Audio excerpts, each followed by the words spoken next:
자, 오늘 창세기 32장의 말씀을 가지고 엉덩이뼈가 부서져야 하늘을 난다 라는 제목으로 하나님 말씀 증거하겠습니다. 오늘 이 말씀은요, 야곱이 인생의 주인을 바꾸는 이야기입니다. 고향을 떠날 때 야곱은 빈털터리 도망자에 불과했습니다. 그는 하나님을 믿는 가정에서 자랐으면서도 하나님을 만나본 적이 없는 껍데기 신자였고 자기밖에 모르는 속물 중에 속물이었습니다. 그러던 야곱이 이제는 다른 사람이 되어 있습니다. 참 오래도 걸렸습니다. 왜 하나님께서 그렇게 오랜 시간을 끄셨는가? 우리 하나님은 문을 부수고 들어오시는 분이 아니라 문을 두드리시고 기다리시는 분이기 때문에 그렇습니다. 하나님이 우리와 맺기를 원하시는 관계는 주종의 관계가 아닙니다. 하나님은 우리와 사랑을 나누기를 원하십니다. 하나님은 우리를 사랑의 대상으로 초청하십니다. 그래서 하나님께서는 우리의 마음의 문을 부수고 들어오시는 것이 아니라 두드리십니다.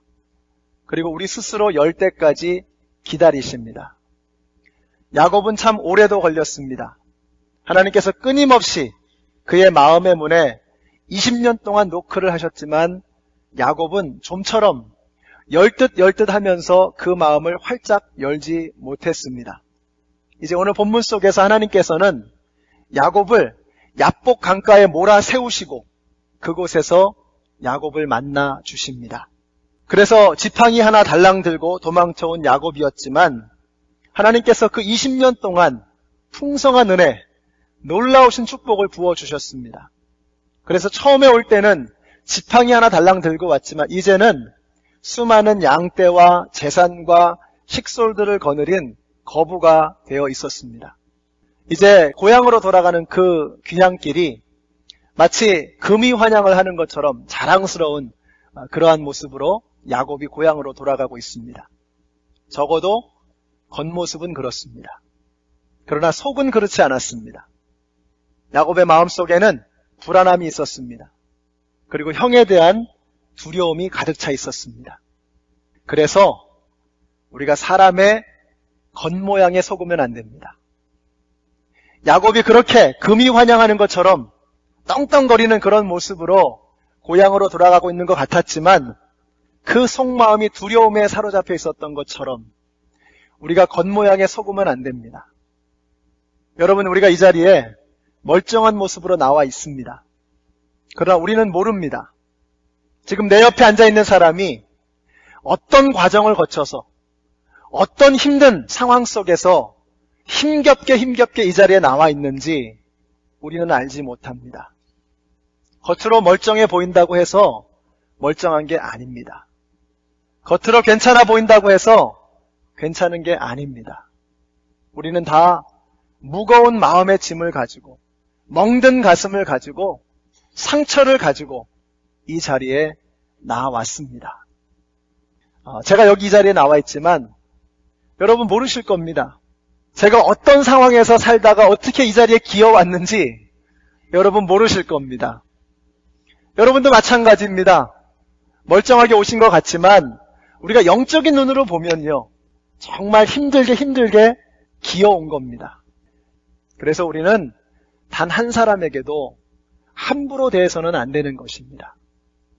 우리 예수님께서도 인간을 정의하기를 이렇게 정의하십니다. 수고하고 무거운 짐진 자들아. 이것이 인간의 실존입니다. 우리는 무거운 짐을 지고 바둥바둥하면서 이 땅을 살아가고 있습니다. 주님도 그것을 아셨습니다. 수고하고 무거운 짐진 자들아 다 내게로 오라 라고 주님께서 두 팔을 벌려서 그들을 맞이해 주셨던 것처럼 우리 교회가 이곳에 오는 한 분 한 분, 한 영혼에게 두 팔을 벌려서 밝은 미소로 환영하면서 서로를 맞아주시고 격려하시고 위로하시고, 그래서 기어서 이 자리에 왔지만 다리에 새 힘을 얻고 일어나서 생생해진 생기를 가지고 나갈 수 있는 우리 모든 성도님들이 되시기를 우리 주님의 이름으로 축원합니다. 겉으로는 금이 환영이었지만 속으로는 두려워 떨고 있었던 야곱, 무거운 짐을 지고 힘겨운 걸음을 걷고 있는 야곱, 하나님은 그런 야곱의 마음을 아시고 그를 맞이해 주십니다. 1절 보세요.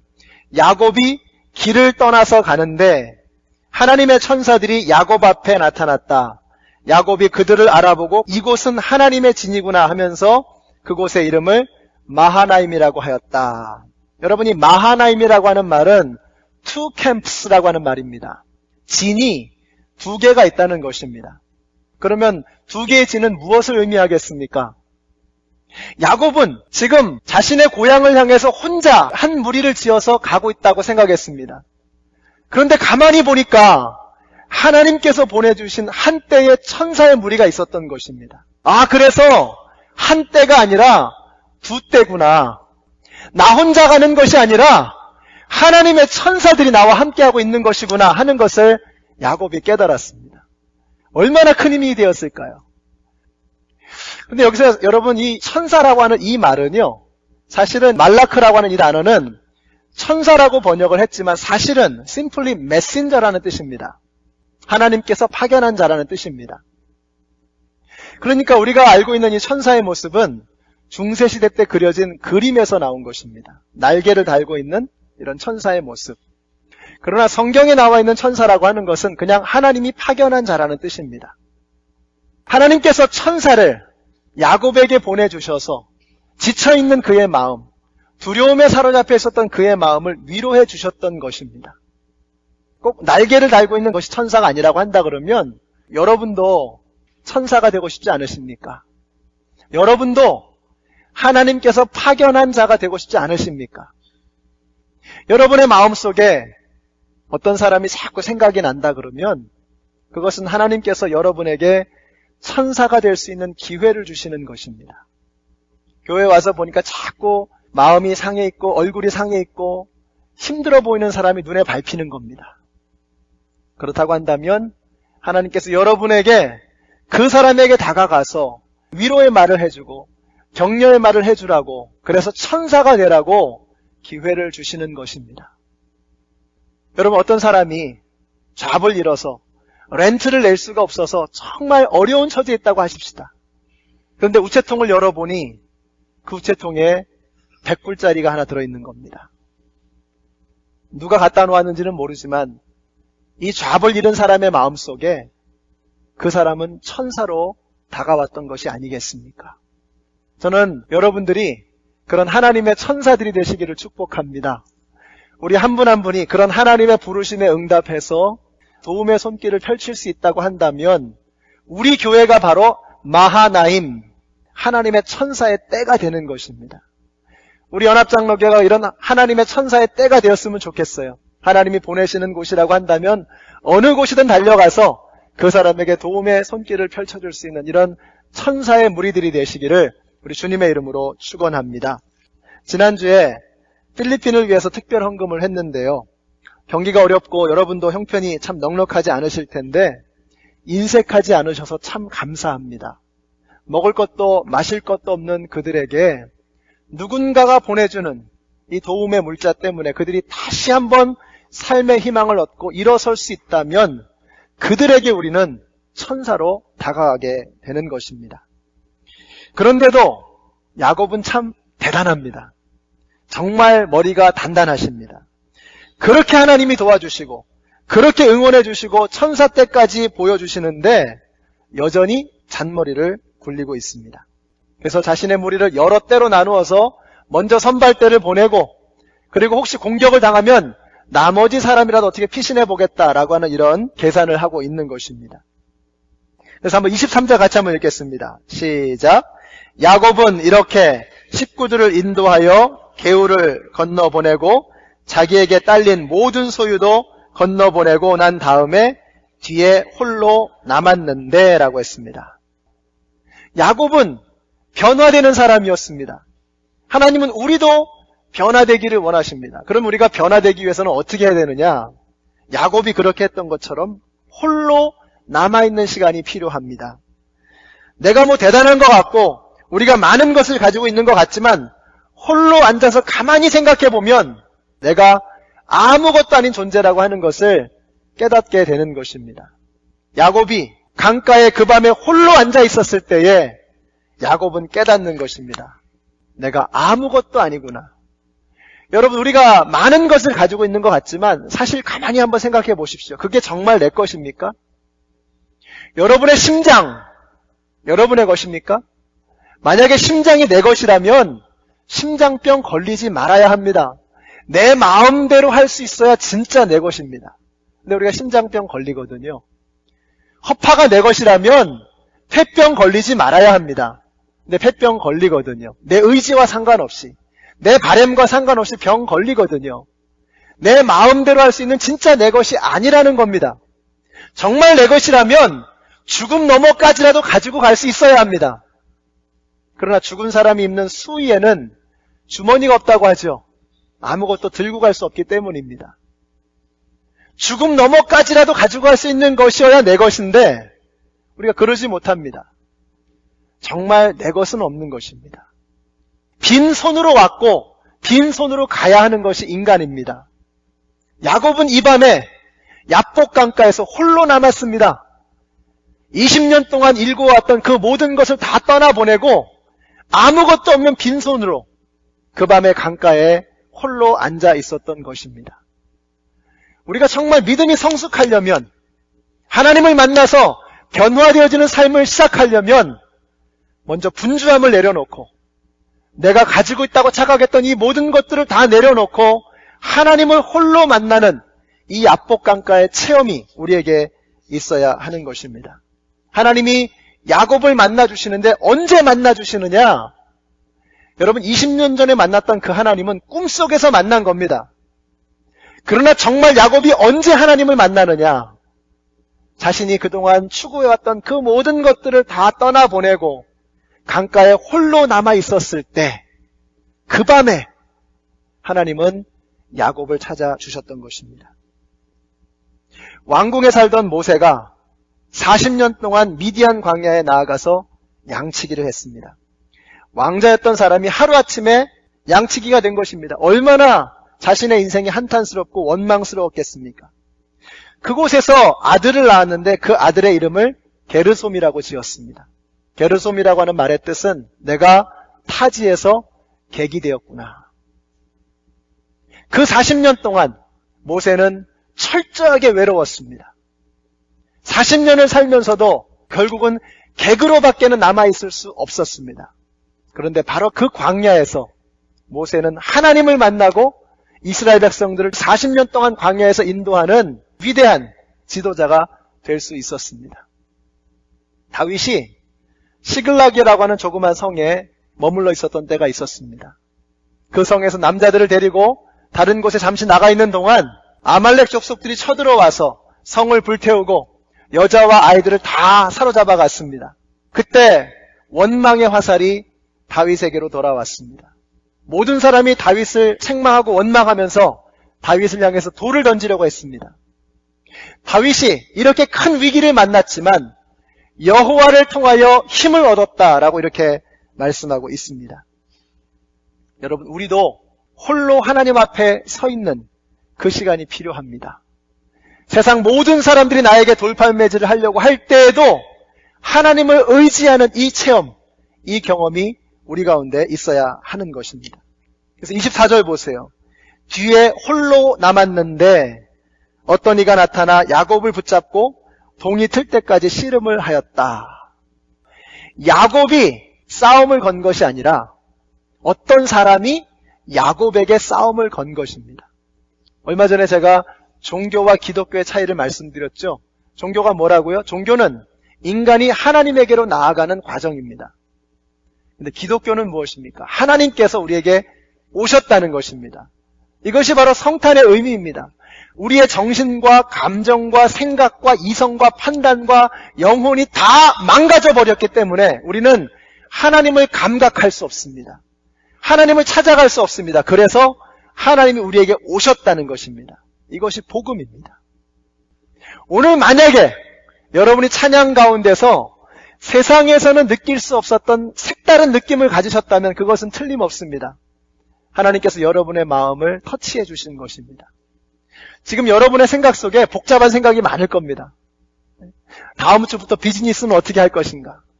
또 집에 지금 스토브에 불을 꺼놓고 왔나 켜놓고 왔나 우리의 생각 속에 수많은 잡다한 소리들이 가득 차 있습니다. 그럼에도 불구하고 여러분의 마음속에 하나님의 말씀이 들려진다면 틀림없습니다. 하나님께서 우리 가운데 역사하고 계신 것입니다. 그런데 하나님께서 오셔서 어떻게 하셨는가? 분위기 좋게 야곱과 대화를 하신 게 아닙니다. 아브라함 때에는 하늘의 별을 보여주시면서 로맨틱하게 야, 저 하늘의 별을 봐라. 저거 다 내가 만든 거야 이러시면서 알콩달콩 대화하셨는데 야곱에게는 그렇게 안 하세요. 야곱과 어떻게 하셨습니까? 씨름을 하셨습니다. 씨름을 하셨어요. 원체 단단하신 분이라 하나님께서 야곱에게 오셔서는 씨름을 하신 것입니다. 우리말로는 이 씨름이라고 번역을 했기 때문에 삿발을 붙잡고 점잖게 하는 씨름을 생각하실지 몰라도 이 히브리어로 이 씨름이라고 하는 이 말은 먼지를 뒤집어 쓰고 난장판이 될 때까지 치열하게 싸운다는 뜻입니다. 저는 이 부부싸움이라고 하는 것은요, 싸움이라고 생각하지 않습니다. 그래서 저는 이 부부싸움을 적극적인 대화다 이렇게 표현합니다. 지금 하나님이요, 야곱하고 싸움을 하시는 것 같지만 싸움이 아닙니다. 여러분, 하나님께서 여러분에게 싸움을 거실 겁니다. 그 싸움을 피하지 마십시다. 지금까지 우리가 수십 년 동안 피하고 다니지 않았습니까?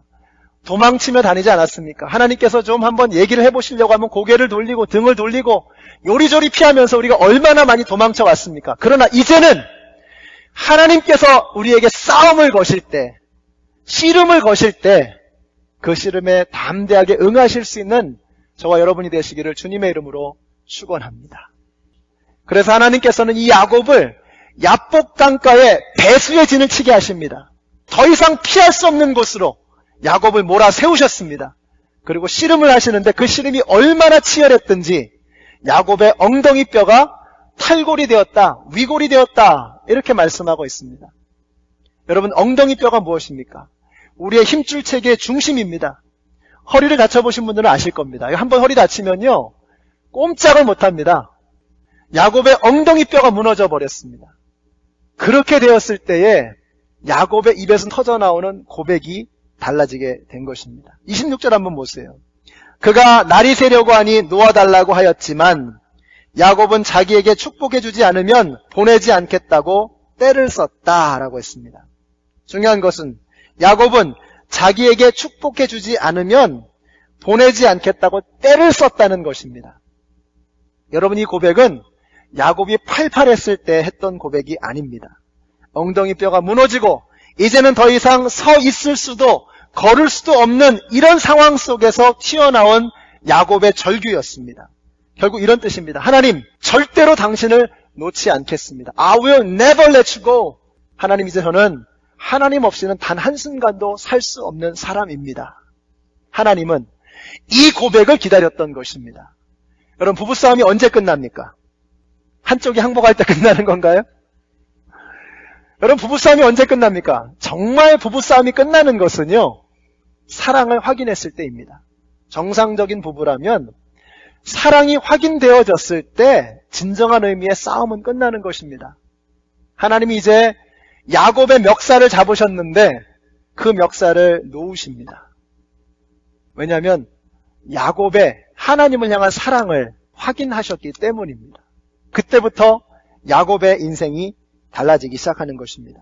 그러므로 사랑하는 성도 여러분, 야곱이 변하듯이 우리가 변하려면요, 두 번째로 우리의 엉덩이 뼈가 무너져야 합니다. 우리의 교만, 우리의 힘으로 하겠다고 하는 그 자긍심, 이런 것들이 다 무너지게 될 때, 그때 비로소 우리는 하나님을 향한 우리의 진정한 사랑을 고백할 수 있습니다. 놀라운 것은 내 엉덩이 뼈가 무너지게 될 때, 그때부터 하나님께서 내 삶 속에 역사하시기 시작한다는 것입니다. 내 힘으로, 내 능력으로 해보겠다라고 하는 이 교만함이 다 무너져 버릴 때, 그때부터 하나님이 일하기 시작하시는 것입니다. 오늘 우리가 사역박람회 하잖아요. 어떤 분은 야, 나 같은 사람이 무슨 교회에서 일을 하나, 아무런 재주도 없고 능력도 없고 건강도 없고 힘도 없고 내가 뭘 하겠나. 여러분, 우리가 주님의 일을 할 수 있는 단 한 가지 조건은요, 그냥 엉덩이 뼈만 무너지면 됩니다. 내 능력을 해보겠다고 하는 이 교만함만 무너져 버린다면 하나님께서는 우리를 통해서 위대한 역사를 이루실 줄로 믿습니다. 내가 엉덩이 뼈가 건강해가지고 내 힘으로 다닐 때는요, 내가 할 수 있는 그 수준을 벗어날 수 없습니다. 그러나 내 엉덩이 뼈가 무너져서 하나님이 내 다리가 되어주시고 하나님이 내 척추가 되어주시고 하나님이 내 삶의 인생의 힘이 되어주실 때, 그때 우리는 비로소 하나님만이 하실 수 있는 기적을 이루는 하나님의 사람이 될 줄로 믿습니다. 그래서 우리는 엉덩이 뼈로 일하면 안 됩니다. 하나님의 은혜로 일해야 되는 것입니다. 옥합이 깨져야 향유가 흘러나오는 것입니다. 마찬가지입니다. 나의 옛사람이 깨어지고 내 교만함이 깨어지게 될 때, 그때부터 내 안에 있는 예수 그리스도의 향기가 나를 통해서 흘러나오기 시작하는 것입니다. 그렇지 않으면요, 내가 열심히 하면 할수록 다른 사람들을 다치게 할 것입니다. 내가 열심히 해서 성과를 이루면 이룰수록 내 교만의 바벨탑이 높아질 것입니다. 그러나 엉덩이 뼈가 깨어져서 내 힘으로 할 수 없지만 하나님이 나를 통해서 역사하셨다라고 고백할 수 있을 때 하나님이 영광 받으시고 나를 통해서 하나님의 나라가 확장되는 것입니다. 우리 한번 옆에 분들에게 한번 이렇게 말씀해 주세요. 당신의 엉덩이 뼈가 무너지기를 원합니다. 네, 너무 가혹한가요? 바로 여기서 성경에 처음으로 등장하는 위대한 새 이름이 나타납니다. 28절 같이 읽습니다. 시작. 내가 하나님과도 겨루어 이겼고 사람과도 겨루어 이겼으니 이제 내 이름은 야곱이 아니라 이스라엘이라. 할렐루야. 여러분, 성경에서 이름이 바뀌었다는 말은 운명이 바뀌었다는 뜻입니다. 지렁이 같은 야곱, 사기꾼 같은 야곱이 이제 이스라엘이 되었다고 했습니다. 이스라엘이라고 하는 말은 하나님과 겨루어 이겼다는 것입니다. 어떤 분은 그럴 겁니다. 아니, 무슨 하나님이 사람하고도 싸워서 지느냐? 제가 딸이 둘인데요. 애들을 좀 씩씩하게 키우고 싶어서 어릴 때 애들하고 씨름을 좀 많이 했습니다. 자, 그러면 제가 애들하고 씨름을 해가지고 한 번이라도 이겼을까요? 이겨본 적이 없을까요? 저는 제 애들한테 씨름해가지고 한 번도 이겨본 적이 없습니다. 하나님께서 야곱과 씨름을 하셨는데 못 이기셨습니다. 무슨 말입니까? 하나님께서 이 야곱을 이제 넌 내 아들이야, 넌 내 것이야, 자녀로 여기시고 아들로 여기셨기 때문에 하나님은 야곱을 이기실 수 없었습니다. 여러분, 우리가 바로 그런 존재들입니다. 하나님은 야곱의 존재를 바꾸셨습니다. 전에는 야곱이 사기꾼이었지만, 전에는 모사꾼, 협잡꾼이었지만 이제 하나님은 그에게 다시는 야곱이라고 부르지 말라고 말씀하십니다. 이제부터는 이스라엘이라고 말씀을 하십니다. 누구든지 그리스도 안에 있으면 새로운 피조물이라. 이전 것은 지나갔으니 보라, 새 것이 되었도다. 이제 야곱은 하나님 안에서 이스라엘로 새롭게 태어난 것입니다. 그리고 나서 하나님은 야곱에게 자신의 얼굴을 보여주십니다. 그래서 야곱은 하나님의 얼굴을 보면서 그곳을 브니엘이라고 불렀습니다. 브니라고 하는 말은 얼굴이라는 뜻입니다. 그리고 엘이라고 하는 것은 하나님이라는 뜻이죠. 그래서 브니엘은 하나님의 얼굴이라는 뜻입니다. 저는 이곳이 브니엘이 되시기를 축복합니다. 여기서 우리는 하나님의 얼굴을 봐야 하는 것입니다. 우리가 하나님의 얼굴을 보면 끝나는 겁니다. 우리가 더 좋은 것을 본 사람은 더 이상 덜 좋은 곳에 연연하지 않습니다. 하나님의 영광의 얼굴을 바라본 사람은 세상의 그 어떤 것에도 흔들리지 않습니다. 주일마다 우리가 모여서 해야 되는 일이 뭐냐? 하나님의 영광의 얼굴을 바라보는 것입니다. 그래서 우리가 야곱처럼 성숙하고 변화된 사람이 되려면 세 번째로 하나님의 얼굴을 봐야 되는 것입니다. 근데 이상한 것이 있습니다. 여러분, 성경에서는요, 하나님의 얼굴을 본 사람은 어떻게 된다 그래요? 죽는다 그러죠. 근데 야곱이 어떻게 되었습니까? 우리 한번 30절 보세요. 야곱은 내가 하나님의 얼굴을 직접 뵙고도 목숨이 이렇게 붙어 있구나 하면서 그곳 이름을 브니엘이라고 하였다. 자, 야곱이 하나님의 얼굴을 본 다음에 죽었습니까? 살았습니까? 살았죠. 그런데 죽었습니다. 야곱이 죽고 이스라엘이 새롭게 태어난 것입니다. 브니엘에서 야곱은 끝났습니다. 분이엘에서 야곱은 죽었습니다. 그리고 이스라엘이 살아난 것입니다. 실제로 분이엘 사건 이후에, 야복 강가 이후에 그렇게 속이고 그렇게 다른 사람들을 이용해 먹었던 그 야곱의 성품은 더 이상 보이지 않습니다. 야곱이 죽고 이스라엘이 정말로 살아났느냐 하는 이 증거가 무엇입니까? 33장 10절 끝에 있습니다. 이렇게 말씀합니다.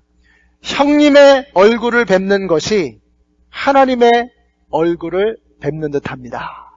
뭐예요? 형님의 얼굴을 보니 하나님의 얼굴이 보인다는 겁니다. 여러분이 과학에서 이런 현상이 있습니다. 빛의 잔상이라는 게 있습니다. 빛의 잔상. 밝은 빛을 바라보다가 눈을 딱 감으면요, 여전히 빛이 보이죠. 이걸 잔상이라고 부릅니다. 여러분, 야곱이 분이엘에서 하나님의 영광스러운 빛나는 얼굴을 바라봤습니다. 눈을 감아도 계속해서 하나님이 보이는 거예요. 제가 당구를 한 300 치거든요. 무지 좋아했습니다. 그때는요, 사람들의 머리를 보면 당구공으로 보이는 거예요. 저렇게 치면 되겠는데 이러면서. 지금 야곱은요, 하나님의 얼굴을 바라봤습니다. 그 영광스러운 빛나는 얼굴을 바라본 야곱은 눈을 감아도 다른 어떤 사람을 봐도 그 사람이 보이는 게 아니라 하나님이 보이는 거예요. 지금 야곱이 보고 있는 게 실제로 누구입니까? 에서를 보고 있거든요. 그 털복숭이 에서. 근데 그 에서를 보면서 누가 보이는 거예요? 형님의 얼굴을 보니 하나님을 보는 것 같습니다. 그 영적 잔상이 지워지지 않는 것입니다. 우리 한번 옆에 분들 잠깐 한번 봐주세요. 누가 보이십니까? 에서가 보이세요? 하나님이 보이십니까? That's your problem. 만약에 에서가 보이신다면 여러분이 하나님의 영광을 바라보지 못했기 때문입니다. 오늘 말씀 마치겠습니다. 성경에서 가장 센 고집장이가 야곱입니다. 절대 안 바뀝니다. 그런데 그런 야곱을 바꾸시더라 하는 것이 바로 야곱의 스토리의 결론입니다. 엉덩이뼈를 분질러서라도 바꾸시겠다 이겁니다. 그래도 안 들으면 그 다음엔 또 뭘 부러뜨리실지 모릅니다. 우리가 바로 야곱과 같은 존재들입니다. 우리의 엉덩이뼈를 분질러서라도 우리를 사람 만드실 것입니다. 여러분 자꾸 회피하시고 도망 다니시면 그 다음에는 뭘 부러뜨리실지 몰라요. 하나님은 절대로 꺾이지 않으십니다. 여러분이 꺾이시는 게 빠릅니다. 이 하나님의 열심, 이 하나님의 끈질긴 사랑, 그 사랑이 바로 십자가에 녹아 있는 것입니다. 오늘 대강절 첫째 주입니다. 성탄의 계절이 시작이 됩니다. 이 기간에 우리가 분주하지만 야복강가에서 홀로 하나님을 만나야 되겠습니다. 우리의 엉덩이뼈가 부러져야 합니다. 교만과 내 힘으로 내 능력으로 해보겠다고 하는 잘못된 생각이 무너져야 합니다.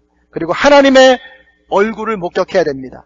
그래서 이제부터 우리가 진정으로 변화되어지는 은혜의 체험이 여러분 모두에게 임하게 되시기를 우리 주님의 이름으로 축원합니다.